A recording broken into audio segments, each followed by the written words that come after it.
यहाँ पर world happiness report देखने के लिए जा रहे थे। यहाँ पर है दिया वर्ल्ड हैप्पीनेस रिपोर्ट कौन रिलीज करता है? UN sustainable development solution network release करता है और ये यूज करता है 6 वेरिएबल इंडिकेटर और उसको यहाँ पर दे रखा है। ये 6 वेरिएबल है आपका, 6 वेरिएबल और indicator you can say that is. पहला है हेल्दी लाइफ एक्सपेक्टेंसी, दूसरा है जीडीपी पर कैपिटा एंड तीसरा है सोशल सपोर्ट, चौथा है लो करप्शन एंड पाँचवा है generosity in a community and अगला है फ्रीडम टू मेक के लाइफ डिसीजन। तो ये है। उसके बाद आगे कह रहा है इसका जो है के फाइंडिंग, उसके बाद आपका है इम्पोर्टेंट है कि India's it is based on the people's on assessment of the happiness as well as economic and social indicator. Ranking के हैप्पीनेस की बात किया जाए तो ये 3 ईयर क्या कर रहा है, 3 ईयर एवरेज ऑफ अपना। तो ये है जिसे आपका टॉप 3 जो कंट्री है कौन है? फाइनलैंड है, डेनमार्क है, आइसलैंड है, आइसलैंड रिस्पेक्टिवली। बॉटम लेवल पे कौन है? अफगानिस्तान है, लेबनान है, सीरिया लेबनान है। और इंडिया कहाँ पर है? इंडिया जब 137 कंट्री में हुआ था, कंट्री का जब हुआ था आपका तो हुआ है, तो इसमें 126 पोजीशन पे है। और आज 2022 में हुआ था तो ये 146 में 136 ये पोजीशन पे था इसका। और करा है। और ये इंडिया जो है वो आपके नेबरिंग कंट्री है। नेबरिंग कंट्री जैसे चाइना हो गया, नेपाल हो गया और श्रीलंका हो गया, बांग्लादेश इससे नीचे है। और भूटान इस साल आपका 2023 के वर्ल्ड हैप्पीनेस रिपोर्ट में उसको लिस्ट नहीं किया गया है। आगे करा है यहाँ पर और UN sustainable development solution network के बारे में बताया है। बता रहा है ये लॉन्च किया था 2012 में और इसका जो ये है global scientific and technological expertise to promote practical solution to sustainable development. और ये रिपोर्ट इन एनुअल रिपोर्ट 2 को रिलीज करता है, पहला है sustainable development report and world happiness report. तो इतना दिया है आपको इसमें। उसके बाद पढ़ेंगे ग्लोबल एजुकेशन मॉनिटरिंग रिपोर्ट। तो इसको कौन रिलीज करता है? इसको करता है यूनेस्को। और एक कुछ दिया यहाँ पर only 70% country over sexual orientation, gender identity and gender expression issue list cover area in the comprehensive sexuality education curricula।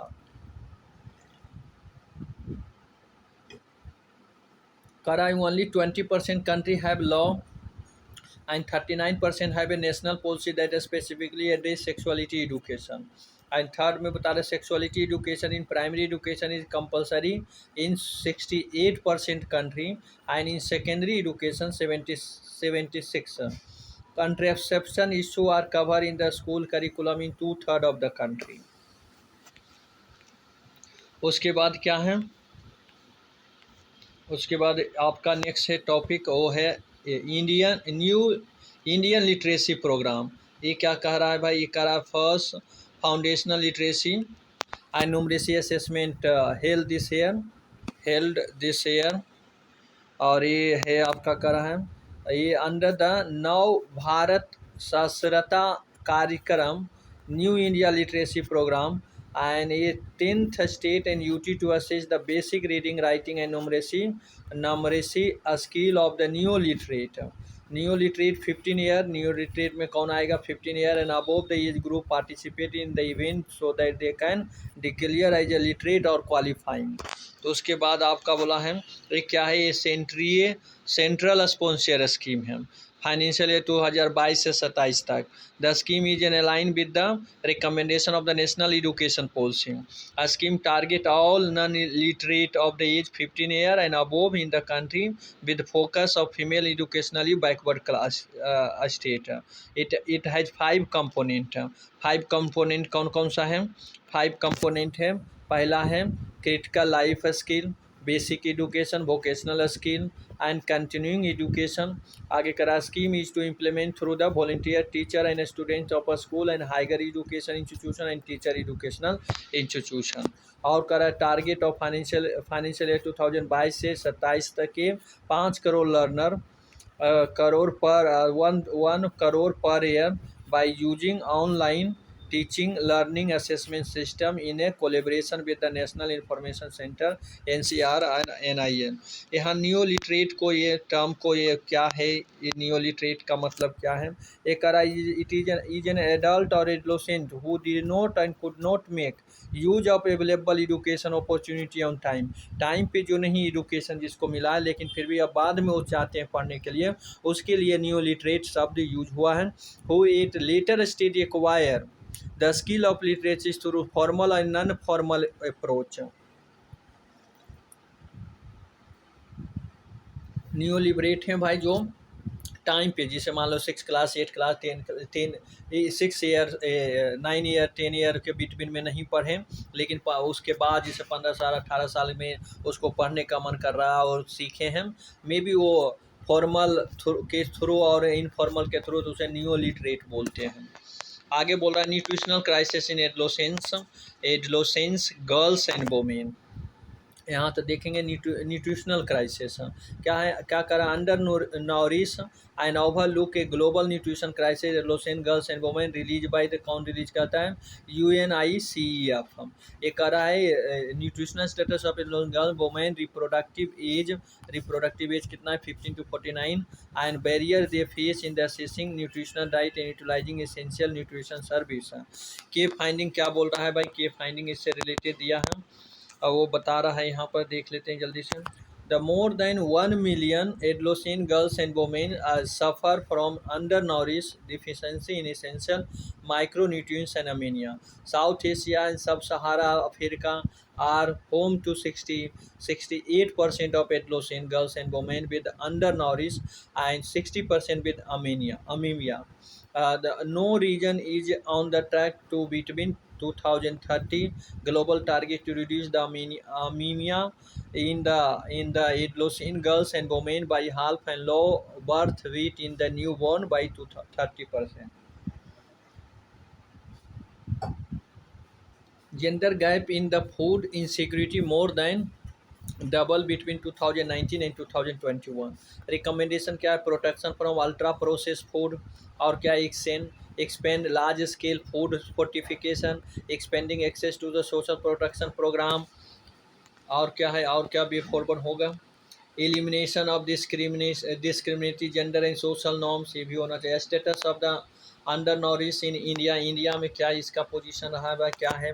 बोल रहा है ये 60.3% of the population was under nourish, किसके अनुसार? UN report 2019-21 and 2022 global hunger index, India rank कितना? 107 out of 121 country, मतलब 121 country में India का पोजीशन 107 है। 33% children under 5 are underweight stunted and 63 are anaemia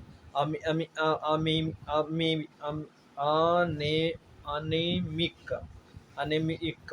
33% children है जो आपका अंडर वेट है और स्टेंटेड है, एंड 63 आ रहे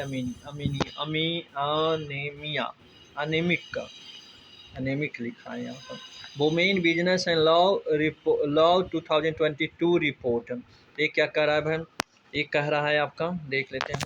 Report by the World Bank major law that affect the women's economic opportunity in 190 economic using several indicators such as mobility, workplace pay, marriage, parenthood and entrepreneurship etc. के finding क्या है? Globally women enjoy only 77% of the legal right that men do at the current place. It would take at least 15 years to approach legal gender equality everywhere.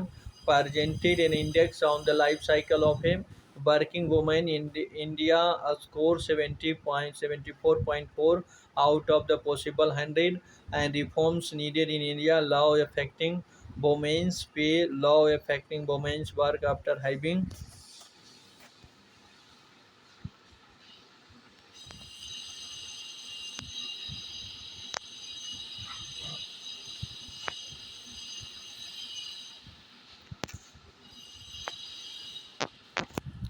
children, constraints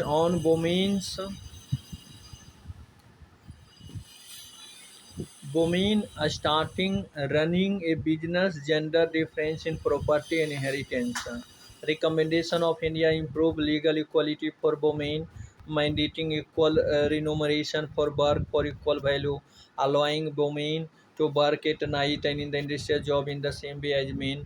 तो यहाँ पर और क्या बोला, step taken for improving the women opportunity, क्या क्या step लिया गया। पहला लिया गया maternity benefit amendment act 2017, sexual harassment of the work place, women at work place prevention and prohibition and redressal act 2013। उसके बाद है several state government including Karnataka, UP has allow faction to employ women on the night shift. उसके बाद अब women and men in India 2022 पढ़ेंगे। तो यहाँ पर क्या है भाई, यहाँ पर कुछ फैक्ट दे रखा है, इसको देख लेते हैं। Women and men in India 2022, it is annual statistical compilation of the gender related indicator in India, release कौन करता है, ministry of statistics and programme implementation के finding sex ratio 945 in 2021, expected to release 952 by 236, and life expectancy reach 68.4 and 21.1 year for the male and female respectively during 2015 and 19. It is expected to reach 71.2 and 72.7 year by 2031 to 2036. Infant mortality rate क्या है, 28, male and female दोनों हैं इन 2020। Literacy rate 77.7% and 84.7 for male and 70.3% for female in 2017. Labor force participation rate 41.3 and 27.7 male and 24.8 female in 2021 इतना है। 21 and 22 women icons leading Swachhata award 2023। एक first edition of wins award was announce ministry of housing and urban affair.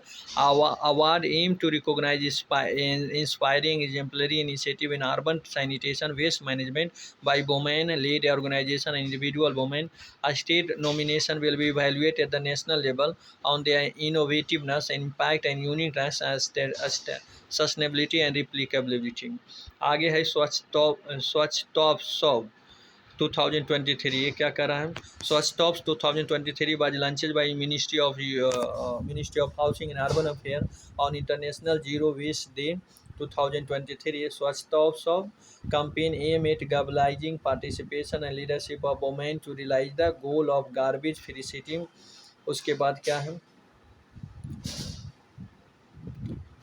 the Ministry of Housing and Urban Affairs said that 1,000 cities are targeted to become 3-star garbage-free city by October 2024 under the Swachh Bharat Mission Urban and GFC Star Rating Protocol was launched in 2018 under SBMU Atna to encourage the competitive mission mode spirit among urban local body. Key achievement under the SBMU: Urban India has become open defecation free. All 4,715 urban local bodies completely ODF.